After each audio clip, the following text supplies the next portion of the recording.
Excellent. Great. Be on your best behavior now. And I guess we will keep these. I'll put a link on the collection development employee guide page, and they'll be in the collection development folder that is in the Google Drive. Unless anybody has any other suggestions, ideas. Maybe also, Lisa, if you could put them on the minutes. Sure. The link to the recording. Making a note. Excellent. That'll be if you can't sleep some night, you can pull up those collection development minutes. So we have our minute taker, fully implement the one college ordering. I wanted to use CHA as an example of where we are with one college ordering. I sent in my communications, humanities, art order, and I cut it in half because if I had put in the complete order, I would have been out of money. And I was going to a department meeting for CHA this week, so I wanted to extend to them, the ability to order stuff that they wanted before the next month or the next couple of months pass. So I put weight on a bunch of orders, evaluated overall what we needed. Kathleen Conley has graciously offered to give me some of her money. So we're going to negotiate that. I don't plan to take all of it, but this is kind of where we're running into things now. I didn't tell my group yet. Don't get too excited. I'm out of here. So this is the kind of conversations that you're going to end up having before December, probably. I know there's money coming out of my budget for one movie. There might be more coming out since we've also sent emails to our liaison areas about streaming videos. I've already had 2 requests from CHA. Don't tell them, both are very unlikely, but hopefully I'll get some more realistic requests. So this is, this might be happening in other areas next month, but just something to be aware of. Kathleen and I guess will work out something. I don't know what. Exchange children, trade off cars, but we'll work out moving that money into the account I have. We know we're remote for the spring, so that's why we're promoting that streaming video. We may get CARES money for that, we may not, but we still need to make sure the faculty are getting what they need. And then plus saving some money so that when the campuses do reopen, we can put print items on the shelf, updated print items on the shelf. So just wanted to use that as an example of what happened this week with CHA. Does anybody else have feedback or concerns that came up with ordering this month for one college? Not necessarily, maybe not, maybe I'm jumping the gun, but just a suggestion of emailing faculty to see what streaming videos they want and possibly setting a limit on how many they can request. That wasn't discussed. So I was wondering, actually, there a little back that was. Is that in response to my email or to previous conversation? Your email. My email has to do with CARES Act money, which would be separate money, not from our budget. So we're trying, the college has a decent sized amount of money. So we're trying to find expenses that we might not otherwise have. So for example, faculty who were using DVDs that we had on campus, but we don't have a streaming option for them, or other videos that they would like to use because they can't be on campus doing some of the activities that they might be doing with their students, especially I'm thinking like health careers. So some things to kind of supplement what it would be if you had somebody playing the role of a patient and a caregiver. So what expenses we may have in regards to that. So I'm not at this moment wasn't going to set a limit on the faculty. I realize that we have one person who wants a lot of things But I think they're the exception and not the rule at this point. And I think when we're doing our swank licensing and that package, I think it may be important at that point to say, that there's a limit, but right now I'm not really super concerned about limits, and I'm not promising the faculty that we're going to get them anything either. I'm just asking them what they might need so that we can look for it. I think Okay, often we thank you. find that we already have it also. Yeah, like one of the films they asked for is actually one of those that's kind of behind the login. You have to have an extra login in Swank to get into it. And I couldn't see it the way that I was looking, so I didn't know that we had it. Yeah. We'll just throw out, I just told her that last month. Yeah, she dug up that email and sent it to me later. She was like, I found it. I found the email. But she said it didn't. She was like, the students don't seem to have a problem, but I do when I'm. So I don't know. She says, as long as it's working for them. Yeah, I think the professor's putting it in their D2L, so. Yeah, but the other movie she's interested in for sure. And I know there were some great courses that people were using to supplement from Canopy for some of the classes, and they were really pleased with it, just to have that option to, enhance some of the things that they're doing.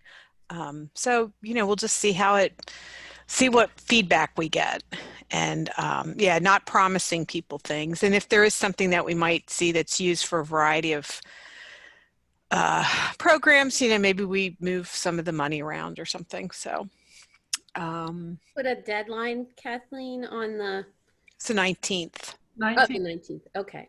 Yeah, do we want to send those right to the committee or send them to Kathleen Conley first?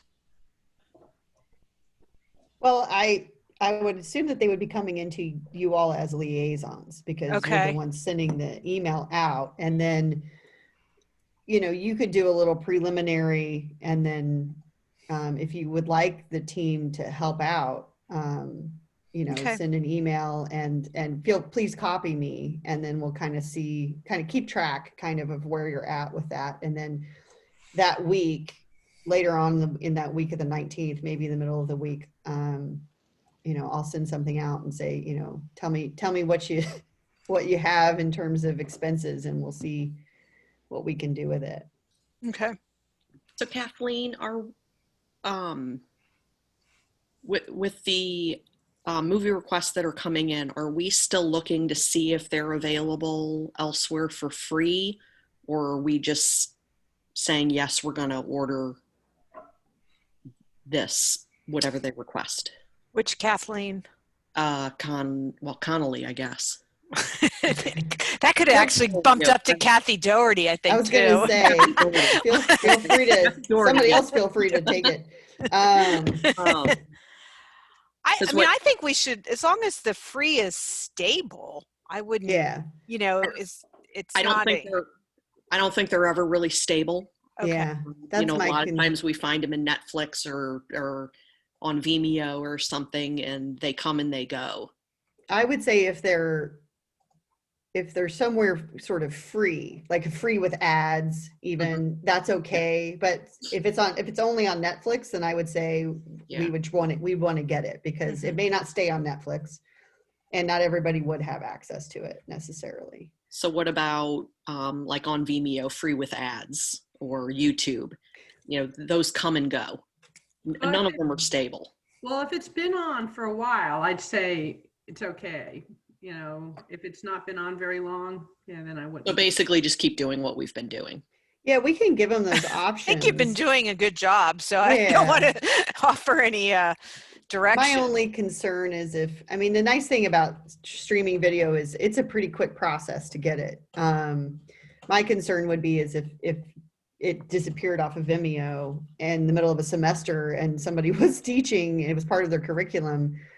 I also don't, if they feel like it's important to the curriculum and they're going to use it, then I don't really have a problem purchasing it either. So. Well, and Kathleen, if you end up having to prioritize, that might be good information for you to have. Absolutely. Very true. Okay. So appreciate all the information. Thank you. Mhm. Ken, I don't know what you're referring to with the RB digital platform for CARES. I don't even remember what you're talking about. It was a while back. There was a couple people. I know JL was with us. I think it was like maybe the semester before COVID. Um, no, it was before the $7 million budget deficit.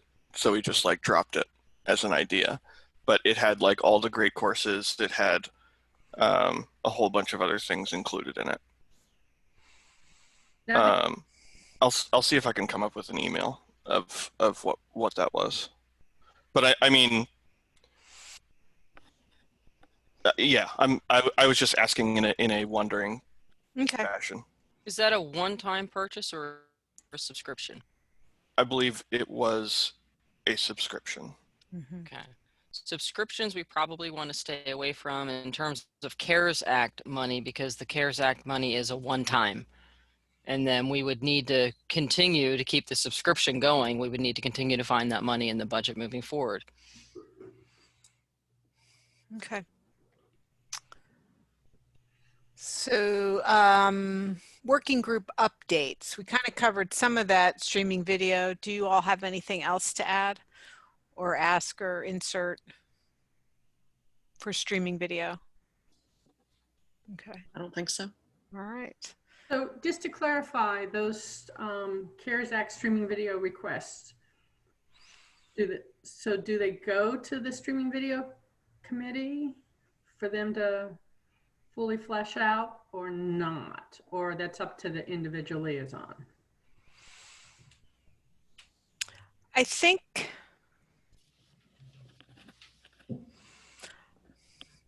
I feel like they have expertise that we should take advantage of. So, I mean, I don't, depending on how many requests we get, I mean, if all of a sudden we wake up and we each have 20 in our mailbox tomorrow, I'll be stunned, but that might be too much. But, you know, if there's a few out there, I think they do an exceptional job of sort of, like I can look up and find out where it is, but I think the detail that the committee gets is when will it be released? When's it coming off Netflix? Hey, it's this production company, we'll never get it. And that's the kind of information that I think is what we need to be able to take back to the CARES Act and also to our liaison areas. And I mean, God bless theater, but we're not going to get the one-off from National Theater Live. So, I mean, I'll look, we'll go, blah, blah, we'll do the dance. But, you know, some of it is just having that information to say, you know, this is coming, this isn't coming. And then also the idea that, hey, in June, this will be released on this platform. And I think the streaming video committee does a much more thorough job than I could do on that kind of information. So, you know, if you all feel that it's too much that you're getting, you know, put your hands up and tell us stop. But I don't know how much we're going to get from the liaison areas. So there's a timeline sometime mid-November. Okay. So I do think, I mean, do you guys have a problem with vetting them for us? Okay.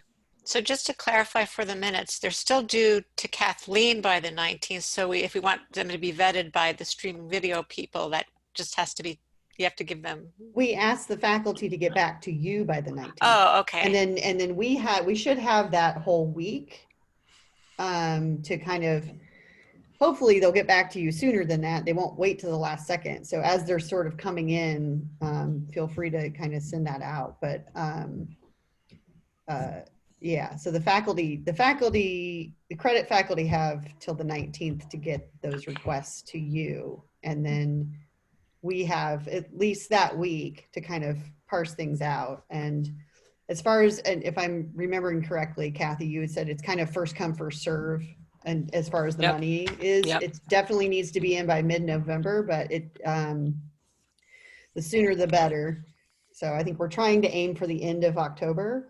if we can, and we can make those requests as we, it's probably better to be like, this is what we need for video. Here's what we need for a subscription to something else. Here's what we, Ebooks. We had talked about maybe there be an ebook. ebooks. Yeah. And Well, like like our almost choice. like a lot of Overdrive, because a lot of what we've ordered on Overdrive is stuff we would have ordered in print, and we can't have in print. So Overdrive would be one that would be pretty significant, I think. And Kim has created a spreadsheet that has the costs of differences between what we spent previous years and what we've spent this year on E comparatively. Kim and I met with Denise Pfeiffer the other day, or yesterday actually, and we were going to fill out submission forms for Canopy because our spending has gone up a huge amount for that.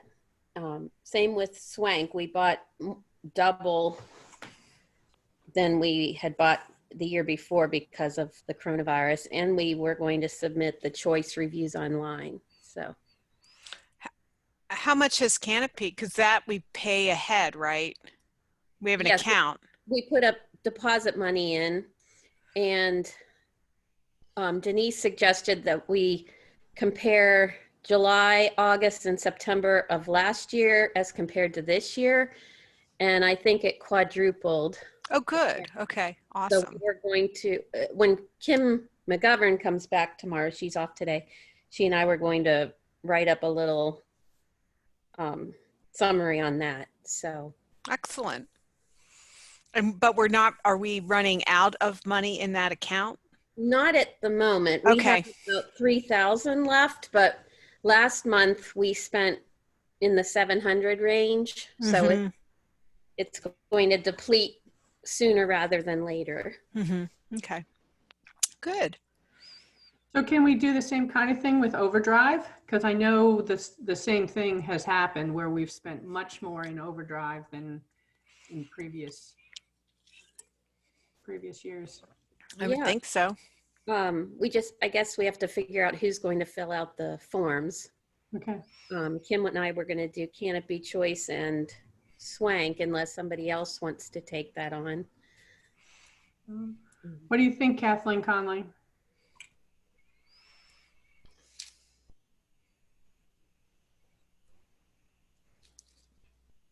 I'm not really sure.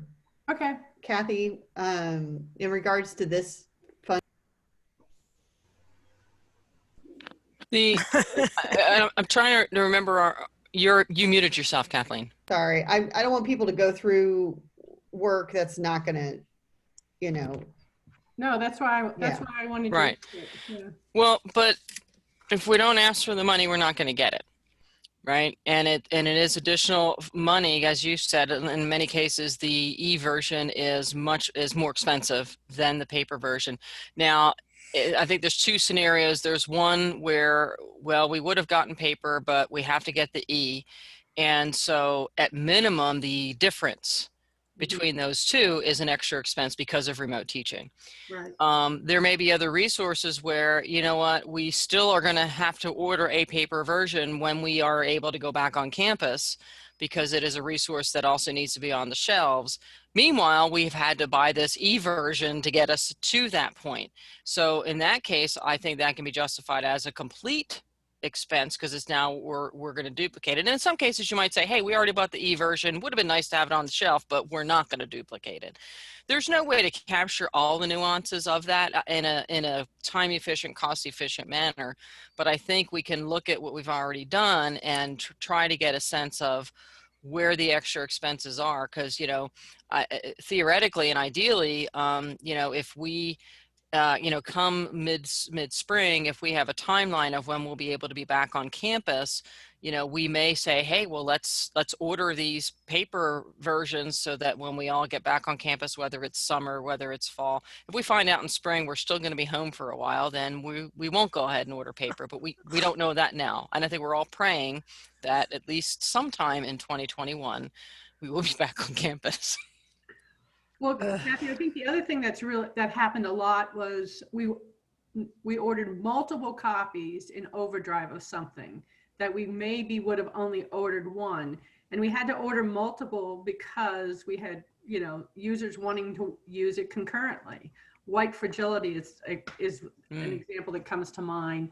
But then anything that the faculty that's assigned reading for specifically our 002, 003, 051, Well, and like the book we talked about today with Calm, Yeah. we can Yeah. only. Anything that you can say, you know what, if we were on campus, it wouldn't have cost us as much because we would have handled it differently. But right. because we are remote, we are incurring an extra expense. That is what is potentially reimbursable, or if we haven't bought it already, we can get the funding from CARES Act, and then that puts money back in our budget so we don't have to cannibalize our budget, right, in Right. order to meet these very short-term needs. Okay. How far are they going to drill down on what we submit in terms of book by book? That might depend on the amount of competition. Right. Chris, I don't know if you got any sense from Denise or if she has any sense. I mean, they're going to want some documentation and some Sure. data. Mm-hmm. But it's money the college already has. It's not like they're trying to get the money. It's just They're trying to give it away. They're trying Right. to distribute it across the college. They have to distribute it across the college. Denise even suggested that, like with Swank, if we anticipate people wanting more books than films than we already allotted for, that we should kind of pad how much we ask for so that we can add those individual ones as they're requested. So do we It was not very need to have it listed out specifically, or can we just guesstimate what we might need? that's basically what she said. Okay. Yeah. I think as long as you have some reasonable rationale, like our guesstimate is based on, Mhm. right? Yeah, there's X, they cost X amount each, and so far we've gotten several requests, and we expect. So Kathy, we can go back and because of the expenses we previously made, have that reflect. This fiscal year, right now they're focusing on this fiscal year. Okay. If they find that they still have money left over, then they may let us go back to last fiscal year. Okay. Good to know. Thank you very much for explaining $4.5 million that they have, folks. that. Okay. That's a lot of books. That's a lot of videos. That's a lot. Yeah. All right. That's why I'm not worried about how many videos somebody might want. Right. Don't encourage them, man. Anybody else we would feel free about, but he was, yeah.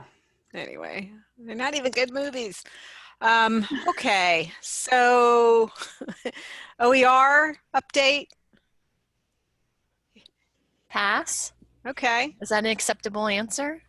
Yeah, it's okay not to have enough. Yeah. I'm sorry, not yet. Well, we had one at the meeting, right? Faculty meeting, kind of. Mm-hmm. I believe it was recorded. Yes. Actually, well, it's not necessarily collection development per se, but I just wanted to let you know that I had mentioned in that faculty meeting that we were going to work on getting training for Creative Commons licensing for all librarians. And that is, I'm working on that right now. I've been in touch with Kathleen and Kathy, and so hopefully you'll hear something about that soon. So that's exciting.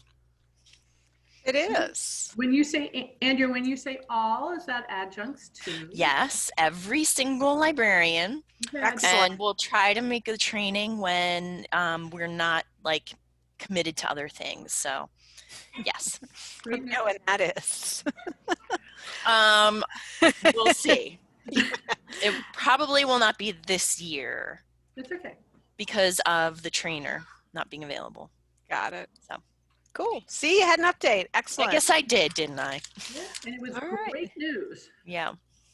All right, Lisa, how is your trialing going? It's going great. Chris very kindly set us up with a trial, which will run through November 25th. I'll put the link Cool. to the trial in the minutes. The committee has been formed. It consists of me, Andrea Metz, Laura Spurgo, Jean Pertel, Valerie Gray, and Hedel Thacker. And we meet for the first time next Friday, October 16th, to discuss strategy. After we have our meeting and discuss strategy, we'll probably ask Chris to add the database to databases A to Z or wherever she usually puts them. Okay. And let's see if there's anything else. I think that's it.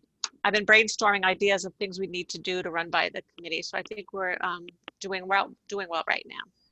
What are we trialing?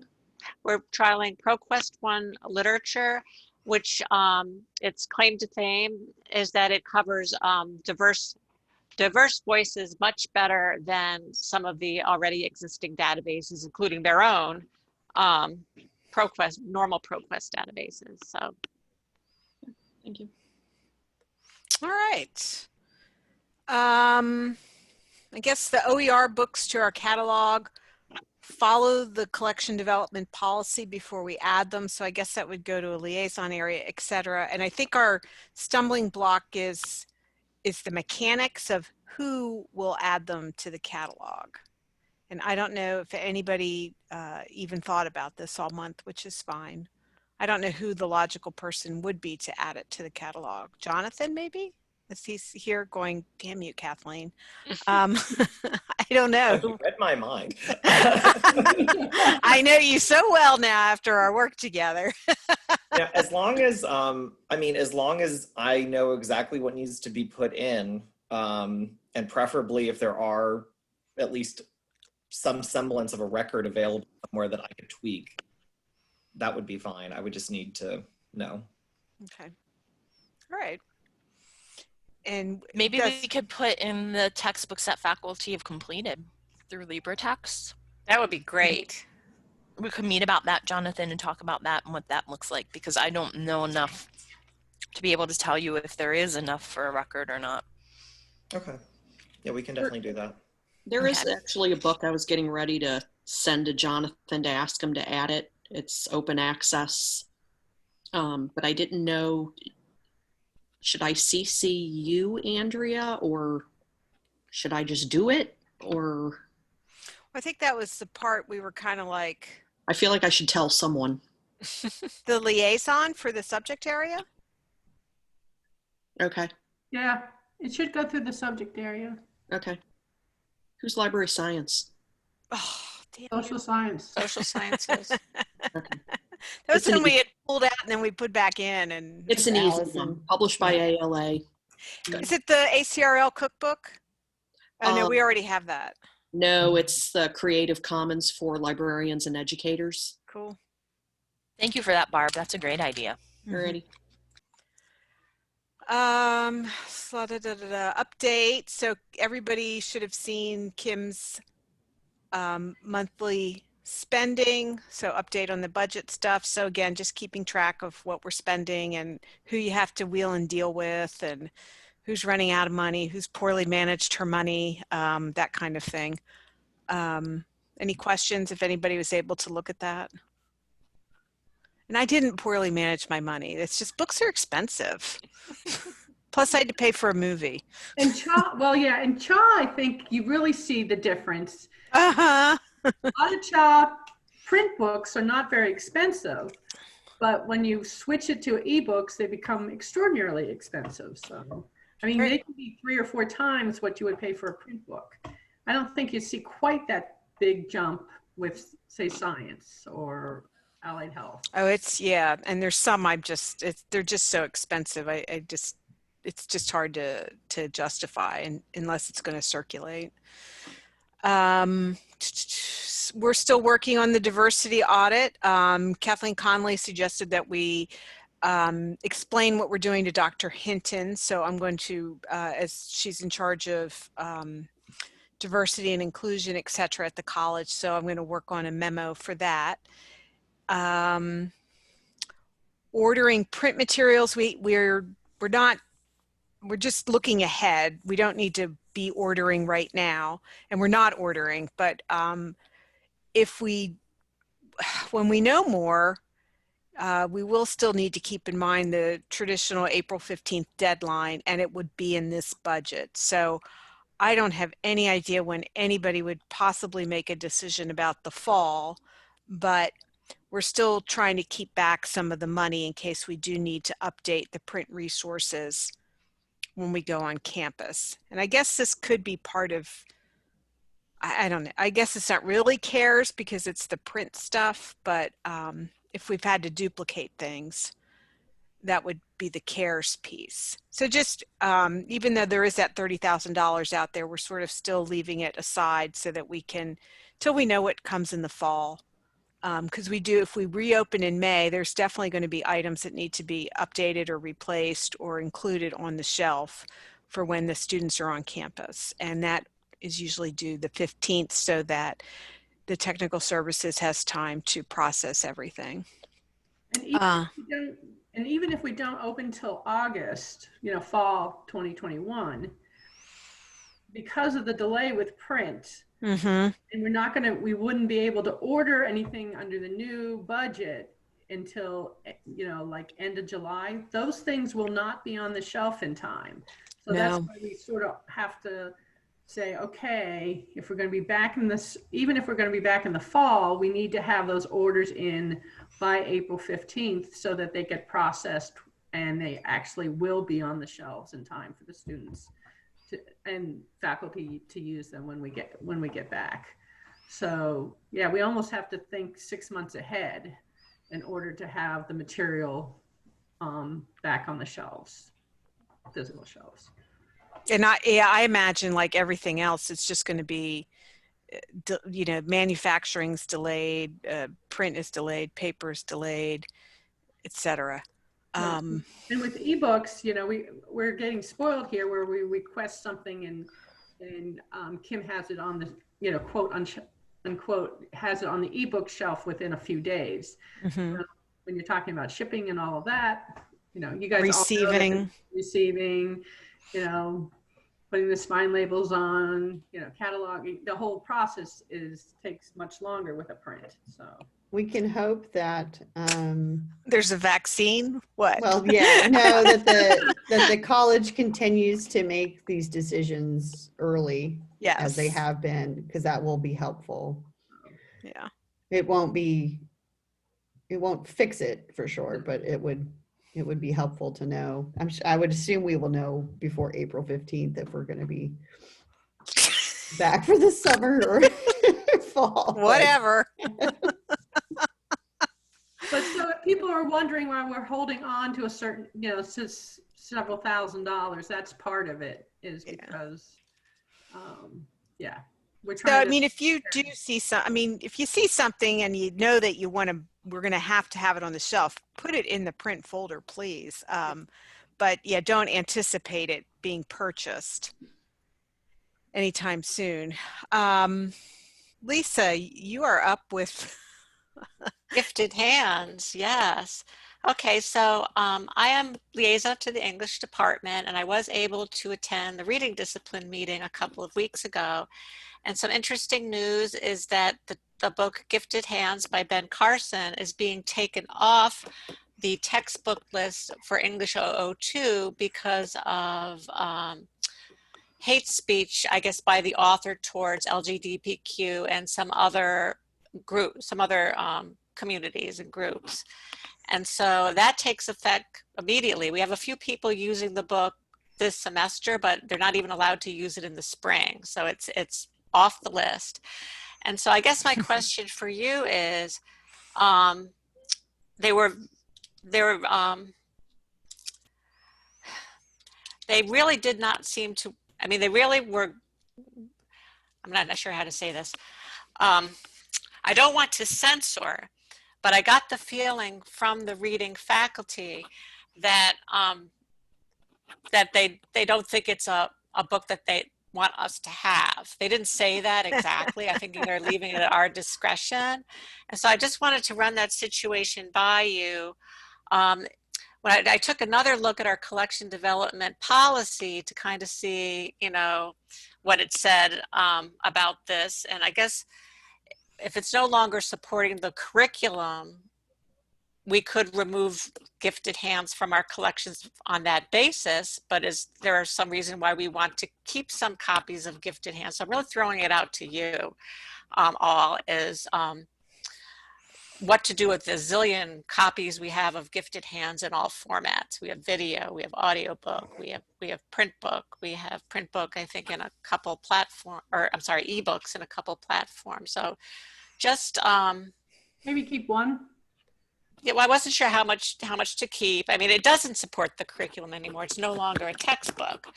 But so keep one of each, one ebook, one print, one. Thoughts? I don't have a problem keeping a print book. It's not like, I mean, I know I remember taking the Jenny McCarthy book off because it was just crazy stuff. And, you know, and I know he has some other falsehoods in the book, but I don't, I mean, we have so many books, frankly. I mean, they would be hard pressed to find a perfect. I think it needs to be in leisure and not in the general collection. Yeah. And so maybe one copy in. Except leisure is, at least at most of the campuses now, it's just most up to date. So maybe we keep the ebook. Yeah, that'll stop them from reading it. Put it in EBSCO. They'll never open it. You know what I can do is I'll make a list of all the different copies we have and where they are. And I can either bring it back to this group, or if you think another group. Well, I mean, for the liaison, I think what your judgment is probably completely sound. I don't know if you need to run it by all of us. Have you looked into the controversy? Have you yourself looked in? I would have to say I did for about 20 minutes. So I'm not well versed, but he did make some comments that were really, really offensive. In the book, or just no, not in the book itself. Okay. See, you know, and I have not read Gifted Hands. So you read it? Yeah, it's very. I read it a long time ago. It's nothing. I mean, he's his background as a doctor at Hopkins is fascinating. Mm-hmm. After that, it's sort of. There's other things in the book that I guess have been exaggerated, but I don't think that's different than a lot of other biographies. Yeah, I think the reading discipline's position was that that it wasn't the book itself; it was the author, and in some cases, in some situations, they're encouraged to separate the author from the book, two different things. But they didn't want someone to be held as a role model to their, you know, developmental reading students of someone who had made, you know, pretty inflammatory comments, especially towards like LGBTQ, but some other groups as well. I mean, I'm sure we have plenty of other books written by people who've made those types of comments. So I would say, you know, yeah, I mean, we don't need as many copies, so we can get rid of I'll take a look at everything. Copies. You know, everything that there is, and trim down once the semester's over, because I think we have 3 sections still using it this semester. I'm sure it will just kind of fade away on its own. Yeah, and the thing is, we also had with Sherman Alexie situation and some other authors for sexual harassment at their universities. We kept the Sherman Alexie books on the shelf because they, you know, separating author from book in that case. Well, they are in college, so I mean that, you know, you would hope that would lead to a conversation about. But we sure don't need 20 copies. Just like our conspiracy books now get to fade away since the professor has retired. Okay, right. This gives me some idea. Because I felt weird about censoring under the circumstances because it wasn't the book, it was the person. But I really didn't think we needed all of that if it wasn't going to be, if it's not part of a textbook list anymore. So thank you. And you know, Lisa, Well, and would there be another more appropriate, less biased biography of him that would? Well, I'm not sure. I guess we could all be at the lookout. They're kind of wondering, they're looking for another like memoir or autobiography or biography of another African American person in science, if possible, to use if we could find that was right for their level. Since this is 002. Mm-hmm. Might Okay. be something from Hidden Figures or so forth. yeah, what about Hidden Figures? Here, I'm making a note. Yeah, so if anything occurs to you, let me know. I'm not sure what the reading level is for Hidden Figures, but I'm thinking it's probably. There's both the regular book and a young adult version of it. Oh, okay, so we can look at both. Thank you, Jonathan. And there's a book that's Hidden Figures was another book that Hidden Figures was based on, right? Like, wasn't there an autobiography about, or a biography of one of the four ladies? I feel like the Yeah. one who just passed away had an individual one too, but I don't know what the reading level would be for that one. So that would be.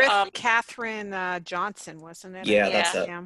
I think they were also thinking in terms of African American men too, and so love the idea of Hidden Figures, but I think they were looking for a male role model. Instead of, What's Yes, that book we found, Linda? I mean, there are lots of good books out there. It's just There's determining what's the right level for 002, which I'd have, they would have to, of course, make the final decision on that. Anybody know if Neil deGrasse Tyson has an autobiography or biography? No, but a lot of his books are written for lay people. Now, I don't know exactly if they would fit really with 002, but they're certainly written for people who don't have a background in science.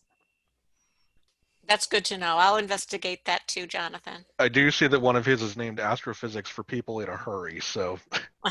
Well, we're all in a hurry. And they're fairly short too. I think most of his are 200 pages, maybe a little bit less or just a few pages more.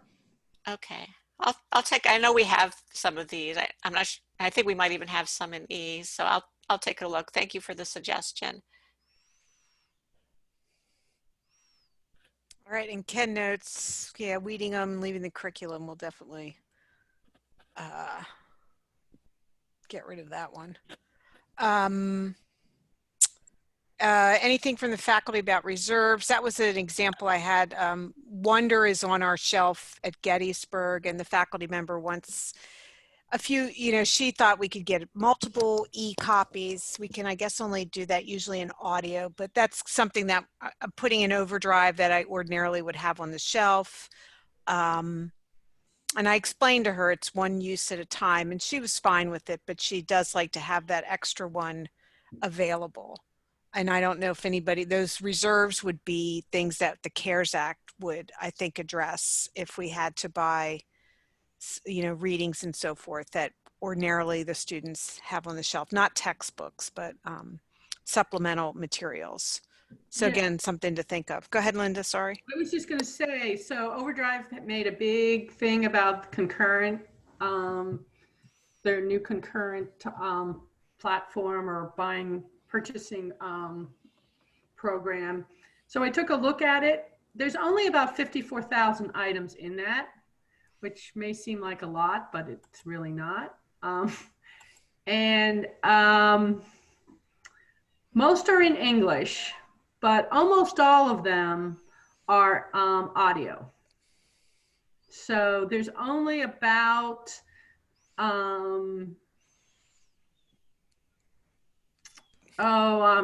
like maybe 2,200 altogether. No, that's not much at all. No. So that are actually ebooks as opposed to being audio. So it's definitely a way that maybe we can increase our audio, but not at this point our ebooks. Now there are, and it seems that most of those are like inexpensive classics like Heart of Darkness, Ulysses, Uncle Tom's Cabin, Moby Dick. So of that kind of genre. And maybe we do want to purchase some of those and have them on in our ebook. And the concurrent number is 100, which is fine for us because we haven't had anything checked out 100 times yet. So that for us would be just like buying it permanently. So anyways, I just wanted to update you a little bit about that. That's not quite the great thing that we're hoping it would be. And I'm sure that's because the publishers are putting limitations on it, you know. But if you want something, you know, in overdrive, go ahead and say concurrent. And, you know, I'll look and I'll get back to you if I can't get it concurrent. So. Okay. All right. And I don't remember what 12 was. I thought we talked about it last time, that there's not really a good way to, that's our ebook collection. I don't remember what that was for, but I think it was for last week. And then Gloria. Oh, it's for weeding the ebook collection. Oh, that's right. So that's kind of done. We can't weed it really. No, not unless Gloria has a great idea. And Gloria, welcome. Okay. You want to weed the ebook collection? Oh, we want to do so many things, but yeah. What's The this? purchases or you can't weed the subscriptions. Yeah, the subscription, we talked to a vendor about this in the last year or so, and they supposedly weed it. You know, they're subject experts, but they don't weed it the way we want it to be weeded. No, not at all. They can shadow certain things, but then you have to just, you know, have to decide what's time well spent. Well, and then Gloria, is this true that when you upload it again, that whatever got shadowed will now no longer be shadowed? There's That's in workflows. That's if I load it from OCLC sends me files and I don't know if it's been shadowed or not. Okay. So then we load them and they're back. Yeah. Okay. And that leads us into Summon. Yay. Summon is the free database search that we've been given by ProQuest. Chris and I have been working weekly with Lindsay to set it up. So I have a search box on the staff profile of the catalogs so that anyone can go in and play with it and test it.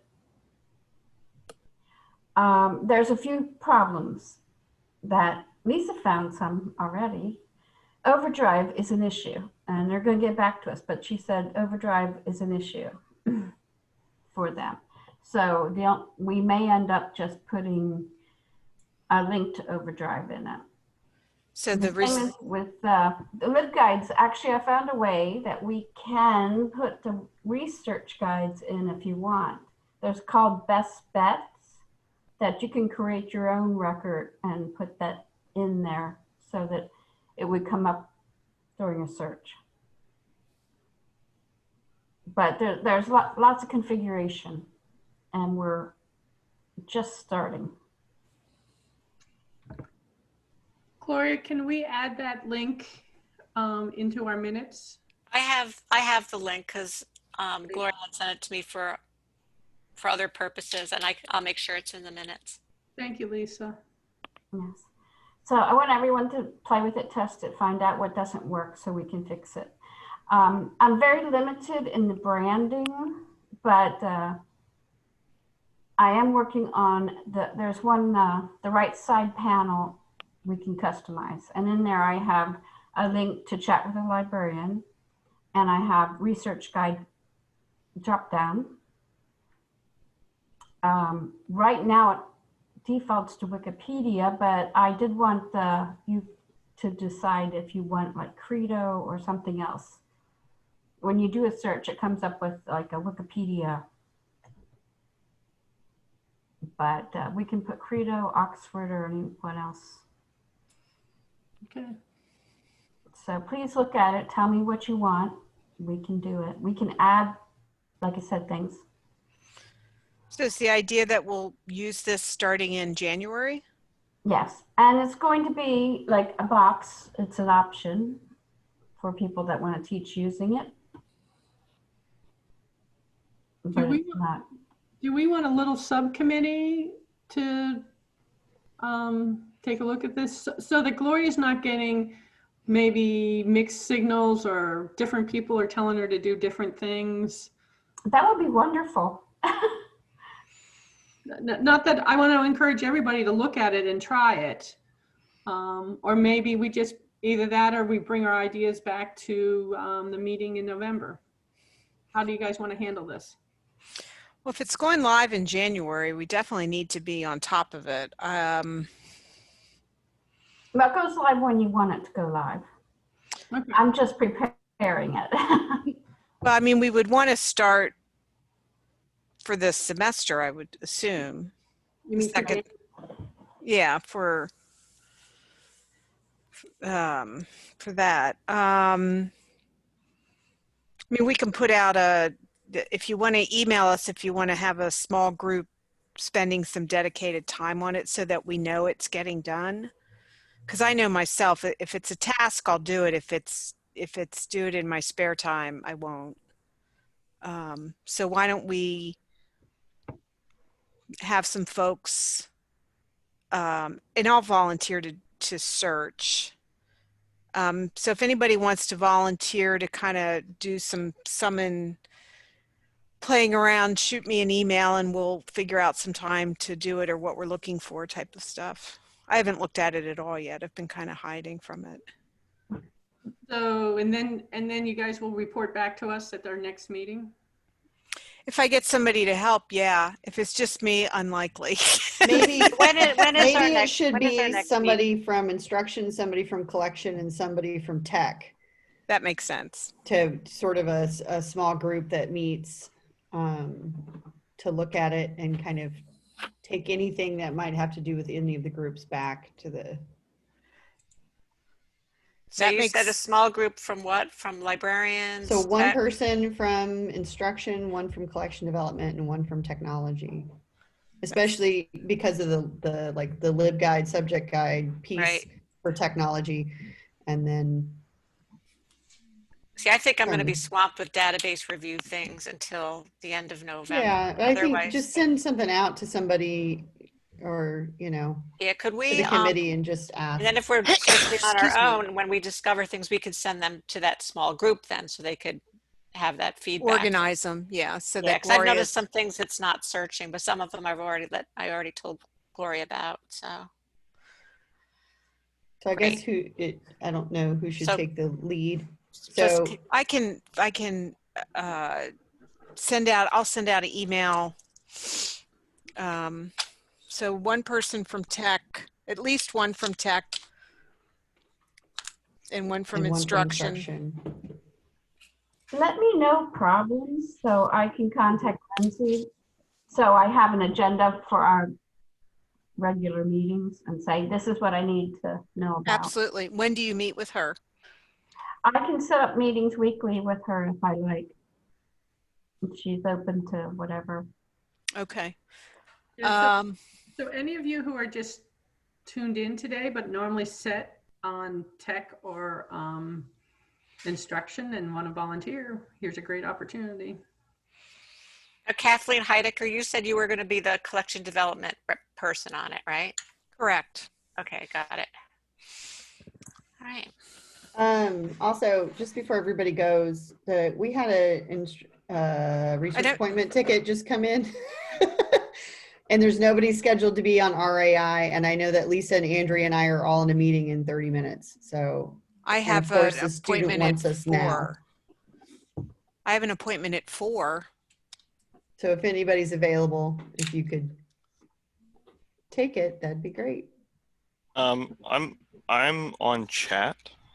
Should I just stay doing that or? Mm-hmm. Yeah. All right. Yeah. Yeah, I don't want to, because this could take a while. I don't want to take you away from chat for 30 minutes to an hour with a student. Makes sense. Yeah. It's been pretty steady today. Everything's due. Right. Can somebody pick up the question then, I guess?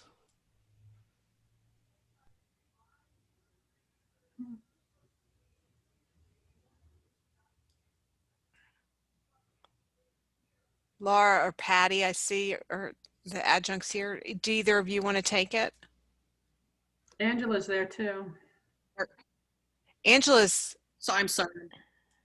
I'm happy to pick it up, but I thought Ken was. oh, Ken He's was- on chat. he's No, on we're on chat. chat. Yeah. Oh, okay. Angela is, oh, and Jill's here. Angela is a specialist. Oh, I'm sorry. She could probably do it. Sorry. I might, I'm I not might rope keep her in for that my promotion summons over committee. and over. Because I know See, Angela, you're just as perfect, you know, there are no lines sometimes. Just You know, don't- Eric's here. Eric could just do it. Eric, you just pick that up for us. I promise you don't want me doing that. I can pick it up. Thanks, Barb. Thank you. All right. Anything else for anybody to share? I'm gonna leave because I'm on chat, so Okay. good seeing you guys. Thanks so much. Bye, Linda. Bye, everyone. Bye. Bye, Gloria. Thanks. Thank you for coming. Good meeting.